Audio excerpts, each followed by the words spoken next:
বেকারদের সব কিছুতে দোষ, সব কিছুতে।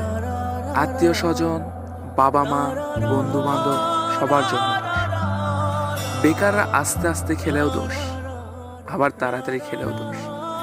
একটা ভালো জামা পরে লোকজনের সামনে গেলে লোকজন আঙ্গুল দেখিয়ে বলে, ওই যে দেখো বেকার যাচ্ছে, কি ফুটনি, কোনো রোজগার করে না, তারপরেও দামি দামি জামা কাপড় পরে আছে।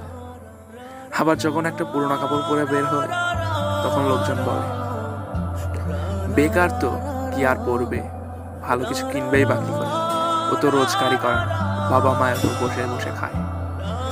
এগুলো শোনার পর খুব কাঁদতে ইচ্ছা করে, কিন্তু কাঁদি না, কারণ আমি বেকার।